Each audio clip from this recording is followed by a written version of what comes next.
नमस्कार, मैं अभिषेक आपका स्वागत करता हूँ। आज 15 जनवरी है। नाम, नमक और निशान के लिए अपने प्राणों की आहुति देने वाले वीर सैनिकों का मैं अभिनंदन करता हूँ। आज आर्मी डे है और जैसा कि आप जानते हैं कि पॉलिटिकल और जो सिक्योरिटी सुरक्षा के मुद्दों पे मैं अपनी बात रखता हूँ, अपनी राय रखता हूँ। तो इससे अच्छा और क्या उपलक्ष्य हो सकता है कि मैं जो सिक्योरिटी पे अपनी बात रखूँ, सीरीज स्टार्ट करूँ 15 जनवरी से अच्छा और क्या हो सकता था। तो आज मैं आपके समक्ष जो 2 टॉपिक लाया हूँ वो हैं जिस पे बहुत चर्चा हुई पिछले महीने और एक दुखद जो घटना हुई, chief of defence staff general Bipin Rawat की जो मृत्यु हुई हेलीकॉप्टर क्रैश में, उसकी कोर्ट ऑफ इंक्वायरी की रिपोर्ट आई। और दूसरा जो मुद्दा मैं आपके समक्ष रखूंगा और अपनी राय रखूंगा वो है जो हमारा पड़ोसी मुल्क है पाकिस्तान, उन्होंने पहली बार अपनी नेशनल सिक्योरिटी पॉलिसी लाए हैं, वो उसके बारे में कुछ बातें रखूंगा। तो पहला जो टॉपिक है, कोर्ट ऑफ इंक्वायरी जो हुई थी जनरल बिपिन रावत का जो हेलीकॉप्टर क्रैश हुआ था, कल ऑफिशियली गवर्नमेंट ने उसके बारे में बयान जारी किया पीआईबी के थ्रू। हालांकि अनफॉर्चुनेट था कि कोर्ट ऑफ इंक्वायरी खत्म होने के बाद ही ये लीक कर दिया गया मीडिया में, तो कहीं ना कहीं लोगों को एक रफ आइडिया था कि क्या हो रहा है। तो मैं आपको इसके बारे में बताऊंगा। जो थोड़े टेक्निकल एस्पेक्ट्स हैं उस पर भी माइन्यूट रूप से मैं आपका ध्यान चाहूंगा कि इस पे आकर्षित हो, क्योंकि ये जानना बहुत जरूरी है।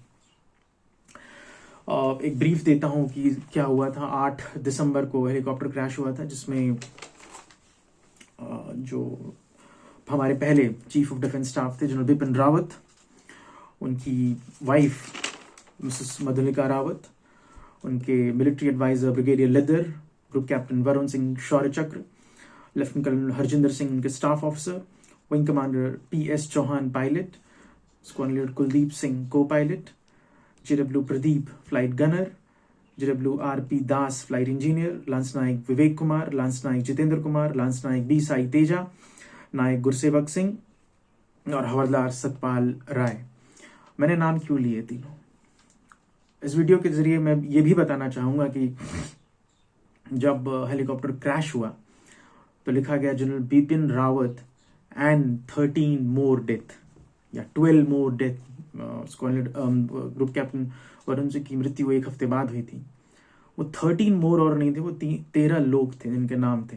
और मीडिया कहीं ना कहीं भूल हमेशा करता है कि वो नाम नहीं देता, वो मोर में रह जाते हैं। वो मोर नहीं है, वो नाम है, वो इमोशंस है। तो नाम हमेशा आना चाहिए, वो नाम, वो रैंक हमेशा आनी चाहिए। बहरहाल, तो 8 दिसंबर को जब ये क्रैश हुआ, बहुत अनफॉर्चुनेट इंसिडेंट था।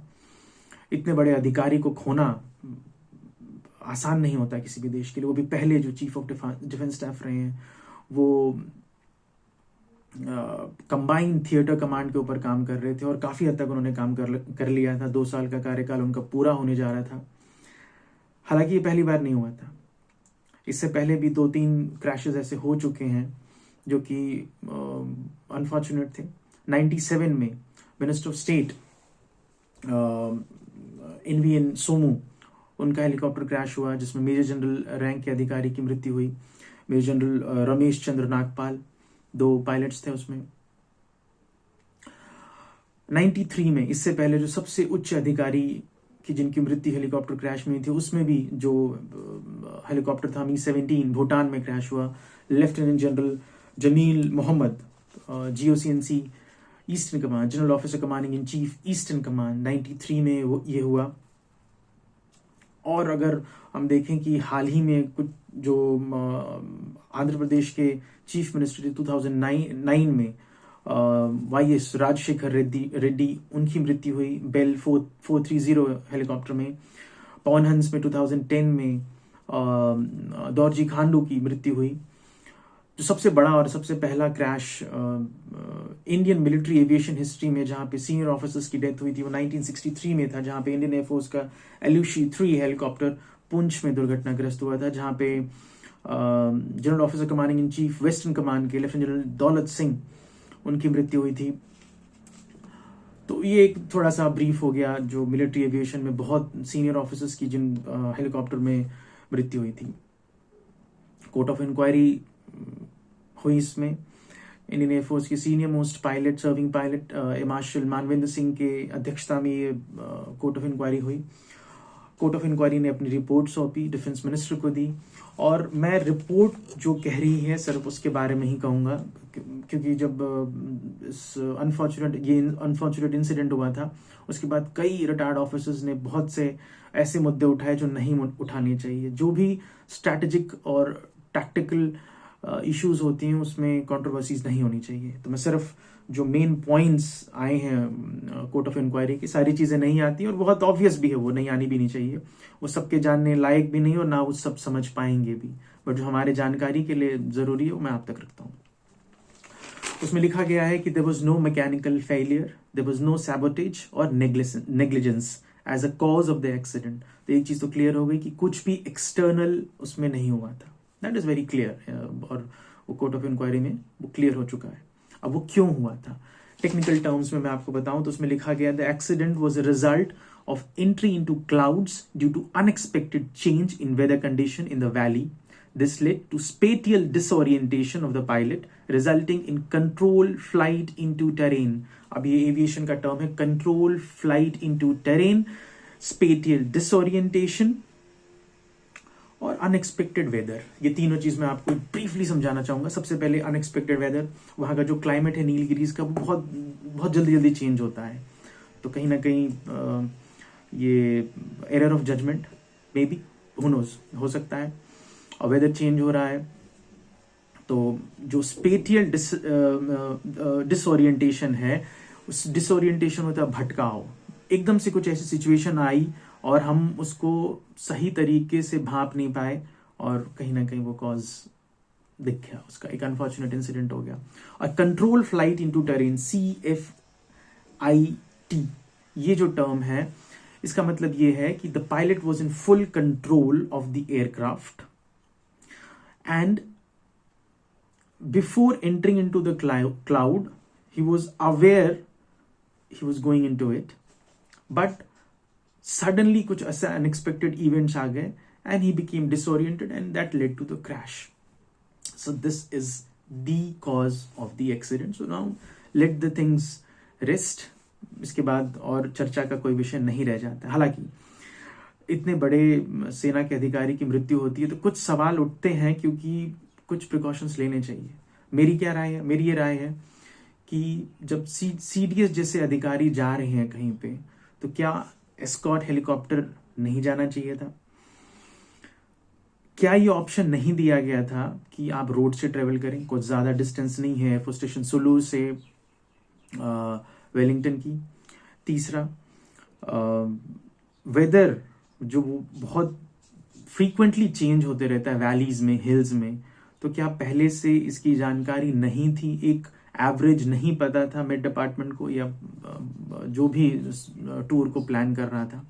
तो कहीं ना कहीं ये चीज़ें बाद के लिए ध्यान रखनी होगी सेना के उच्च अधिकारियों को, डिफेंस मिनिस्ट्री को, ताकि ऐसे अनएक्सपेक्टेड इवेंट्स ना हो। तो ये पहली चीज़ थी और मेरी राय इसमें ये थी। दूसरा मुद्दा है पाकिस्तान ने, जो पाकिस्तान कम टेररिस्तान ज़्यादा है, उन्होंने अपनी national security strategy, national security policy लागू की है पहली बार, नेशनल सिक्योरिटी पॉलिसी 2022-26। कल उन्होंने पब्लिक डोमेन में रखा और पहली बार उन्होंने ऐसा किया है। 110 पेज का डॉक्यूमेंट है जिसमें हमेशा की तरह उन्होंने भारत पे ही फोकस किया है। कुछ इंपॉर्टेंट पॉइंट्स जो एक जनरल पब्लिक की अवेयरनेस के लिए होने चाहिए मैं आपके समक्ष रखूंगा। पाकिस्तान की जो स्ट्रैटेजी रही है वो हमेशा है ब्लीडिंग इंडिया थ्रू 1000 कट्स। उनको हल्के हल्के से इंडिया को ऐसे छोटे छोटे कट्स दो कि वो ब्लीड करने लगे और वो ब्लीड करके डेथ हो जाए। ये इनकी शुरू से स्ट्रैटेजी रही है।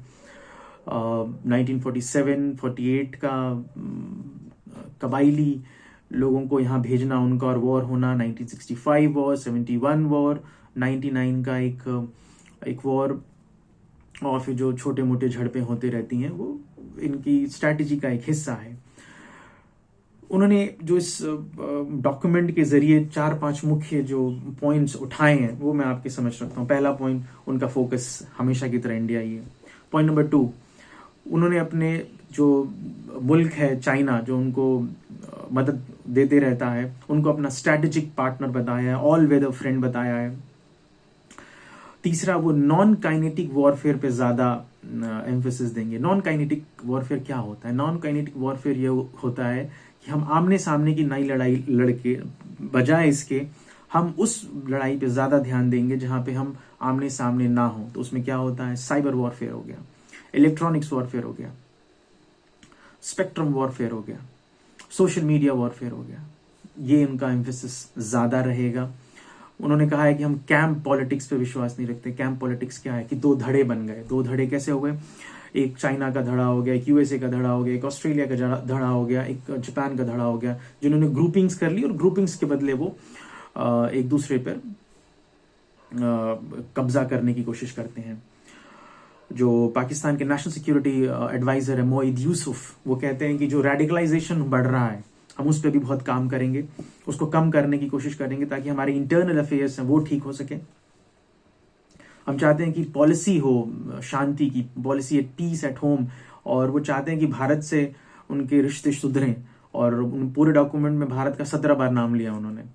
तो वो डर उनके मन में हमेशा है। हालांकि पठानकोट अटैक के बाद, पुलवामा अटैक के बाद और काफ़ी टेररिस्ट अटैक के बाद वो संबंध अब नहीं रहे हैं। वो चाहते हैं कि जियो इकोनॉमिक्स, जियो पॉलिटिक्स की तरह के रास्ते से वो मिलिट्रली सुपीरियर बने, जो कि संभव नहीं है। आप उन्होंने करके भी देख लिया। बिजनेस भी होते हैं, लोगों का भी एक तरफ से दूसरी तरफ आना होता है, करतारपुर बॉर्डर का खुलना। बट जब तक, और उन्होंने इस डॉक्यूमेंट में लिखा भी है कि जब तक कश्मीर का मुद्दा सॉल्व नहीं होता है हमारे लिए सब बाकी सब मुद्दे का कोई मतलब नहीं रहता है। तो भारत इस पे अपनी प्रतिक्रिया दी है उन्होंने, जो कि भारत का कई बार नाम लिया। बट भारत का जो रुख है वो बहुत साफ है। और जम्मू एंड कश्मीर में धारा 370 हटाने के बाद वो और थोड़ा सा बौखला से गए हैं। तो उनको दर्द तो होगा इस बात पे।